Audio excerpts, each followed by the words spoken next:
Pessoal, sempre é um tema sensível eu voltar a falar das pautas dos aposentados. Durante muito tempo foi uma pauta que eu debati, essa e das pessoas com deficiência. E quando eu disse que o governo atual não cumpriria com as promessas que ele fez, eu fui muito atacado pelos próprios aposentados.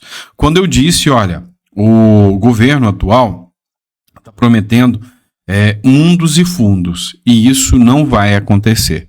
Então, muita gente não gostou do que eu falei. Mas dá uma olhada nisso aqui. Uma das pautas que a gente sempre debateu, e até tem projeto de lei que o delegado Antônio Furtado, deputado federal do Rio, apresentou, que eu preparei o projeto e mandei, que era criminalizar quem faz desconto indevido em folha do aposentado e pensionista. O governo parece que não está preocupado com isso, não. Os descontos das associações, dos sindicatos, que são as entidades que são a base do governo PT, ampliaram em muito, ou seja, essas entidades estão roubando descaradamente os aposentados. E qual é o posicionamento do INSS? Eis que o Metrópolis te responde.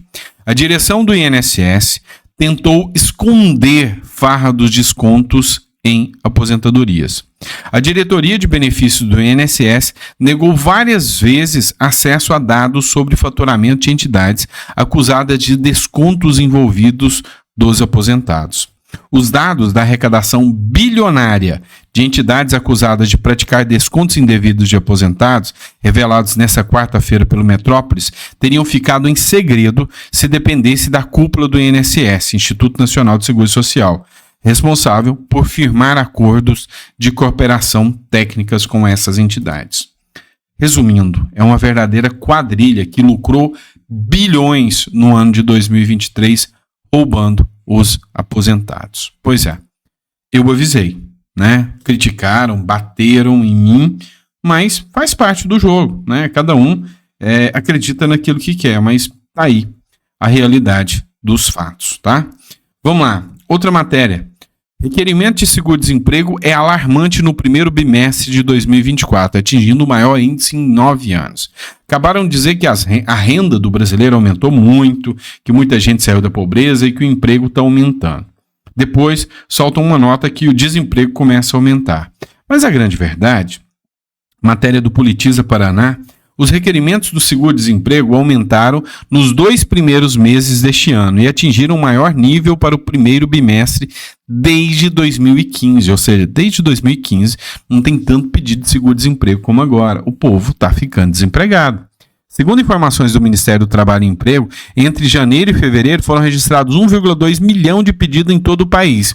Esse número representa um aumento de 8% em relação ao mesmo período de 2023, quando houve 1,1 milhão de solicitações. Ou seja, o sistema está bruto. Se o povo está pedindo seguro-desemprego, é porque está indo para a rua. E aí tem gente que diz que não, que o emprego está aumentando. Então, assim, entre a narrativa e a realidade, há sempre um abismo, né? E o abismo fica escancarado aí. Outra questão que a gente precisa falar do Lira, né? O Arthur Lira está sendo muito criticado. Matéria do Terra Brasil Notícias, 2 pesos e 2 medidas. Por que Arthur Lira agiu tão rapidamente para confirmar a prisão de Daniel Silveira e age com tanta cautela com o possível mandante da morte de Marielle? Vamos lá. Daniel Silveira, você deve lembrar, é aquele deputado que proferiu críticas ao Supremo Tribunal Federal e o Supremo condenou ele a 9 anos de prisão. O Bolsonaro deu anistia. O Supremo não aceitou o decreto de graça que o Bolsonaro deu ao Daniel Silveira, falando que o Bolsonaro não podia fazer aquilo. Foi uma violação da regra, porque é uma prerrogativa clara do presidente da República. Aquilo foi amplamente ilegal, o que o STF fez ao tirar a anistia que o Bolsonaro deu ao Daniel Silveira, que assim, é algo insano de se pensar. Mas o ponto é o que o Lira fez. O Lira correu como um avião, porque estava o Supremo Tribunal Federal envolvido, e no outro dia o Daniel Silveira já teve confirmado, inclusive com votos bolsonaristas, a sua prisão, tá? Foi confirmada a sua prisão. Já o caso do Domingos Brazão, que também é deputado federal, do Chiquinho Brazão, perdão, deputado federal, que está acusado do assassinato de Marielle Franco, o Lira não quis colocar em votação. falou que a prisão aconteceu no domingo, que é uma situação atípica, e que essa prisão que aconteceu, ela não poderia ser debatida assim tão rápido, porque os parlamentares não tiveram tempo para discutir o assunto. E que somente na semana que vem é que o assunto vai ser discutido. A realidade é que tem gente falando que o Lira está articulando para que os deputados liberem o Chiquinho Brazão para que ele não seja preso. Você já imaginou o tamanho do tapa na cara da sociedade isso? E aí, isso aqui mostra outra situação, também do Terra Brasil Notícias. Sucessão quase impossível. Arthur Lira conseguiu desagradar a direita, a esquerda e a parte do centro. O Arthur Lira, nesse meio termo, ele é uma pessoa não grata da esquerda. E ele tinha a possibilidade de se manter uma pessoa firme com o alinhamento da direita para dar força à oposição. Ele não fez isso. Ele foi para quem paga mais. E aí ele perdeu a oposição. E o Centrão reclama que ele não conseguiu negociar direito com o Lula. Ou seja, não conseguiu os carguinhos e as verbas que o Centrão queria. Resultado final da história, o Lira não agradou ninguém. E agora, ele pretende lançar um nome para ser o seu sucessor. Só que durante a gestão Lula, o Lula já declarou que não vai apoiá-lo.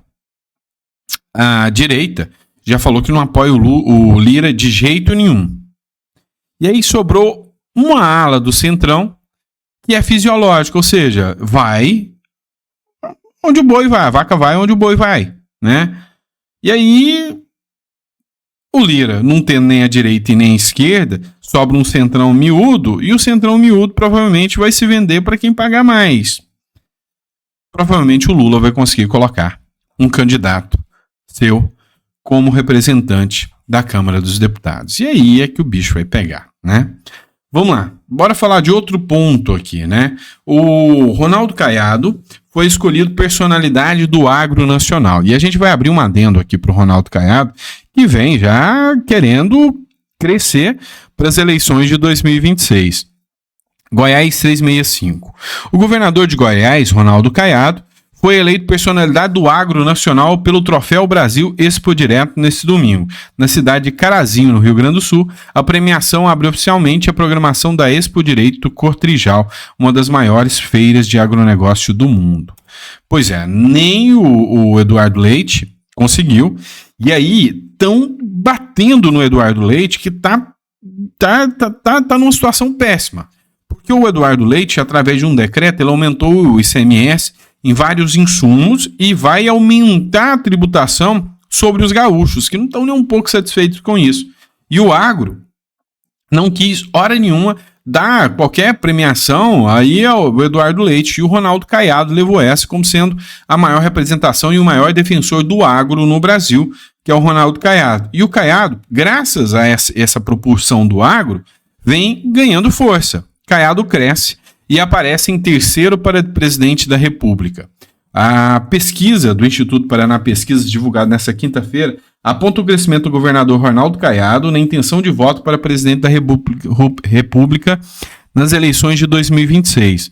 Num cenário estimulado, testado pelo estudo, sem a presença do ex-presidente Bolsonaro, que está inelegível por decisão do TSE, até 2030, Caiado aparece dividindo o terceiro lugar em empate técnico com a atual ministra do Planejamento do governo Lula, Simone Tebet, com 7,7% das intenções de voto. E aí, é muito prematuro, é pequeno. E me assusta muito a Tebet ainda tem intenção de voto. Isso é algo insano. Só que assim, a gente pega duas figuras aqui, que é o Caiado e a Simone Tebet, e que podem surpreender, tá? Porque o Lula não tem um sucessor à altura. E, desculpa aí, mas Haddad não vai colar de novo, tá? Haddad não vai ter força de novo. E pode ser que a Simone Tebet seja uma alternativa da esquerda. Também não acredito, tá? Mas pode ser. E o Caiado já vem despontando, ou seja, numa candidatura independente, já foi o primeiro a anunciar. E aí ele tem que enfrentar Tarcísio, que não consegue nunca. O Tarcísio, sem sombra de dúvidas, é o nome mais forte. Uma chapa Tarcísio e Caiado seria um ótimo nome para enfrentar aí a esquerda, tá? Aí eu tenho o Romeu Zema, que acho que tem muito a perder. O Romeu Zema, hoje eu não apostaria mais no Romeu Zema, tá? Sinceramente, seria o último nome hoje. Então tem primeiro o Zema, Caiado, Tarcísio, Michele e Zema. Zema aqui nessa lista seria o último. Então o Caiado é um nome forte. E Michele Bolsonaro deveria ser poupada, deixado aí para o Senado Federal. Essa é a projeção que eu vejo. E vocês, o que vocês pensam sobre essa organização? Coloca no comentário aí, tá? Vamos lá. Olha só, tem um vídeo que está viralizando na internet de uma denúncia de um internauta, um morador, sobre uma hipocrisia do atual presidente sobre o caso dos Yanomamis, tá? Porque o Macron teve em visita no Pará, não deixaram nem abrir a boca sobre o caso da Ilha do Marajó, tá? Não deixaram. Só que aí um internauta veio e escancarou a realidade sobre os Yanomamis. Dá uma olhada aqui, a publicação é da Carla Zambelli. Olha aí, pessoal. Aqui tá a orla de Caracaraí, tá? Ali em cima ali a orla. Aqui é o Rio Branco. E tá aqui, pessoal, o povo Yanomami, em meio ao lixo, sabe? As criancinhas jogadas no chão aqui, tá? E o Tuxal Naldo e o conselheiro Sabá, que eles são lá do Patrimônio, pediram para que eu filmasse, fizesse o vídeo, sabe? Da situação que eles estão enfrentando, tá? Sabe? O descaso. Porque quando o Lula ganhou a presidência, correu aqui na reserva Yanomami para fazer com que, para tentar condenar Bolsonaro pelo descaso dos Yanomami. Só que eles são testemunhas e relatam que eles viviam um período muito bom na gestão do Bolsonaro. Tinha problemas? Tinha. Mas não era tanto quanto agora. Que agora eles estão abandonados.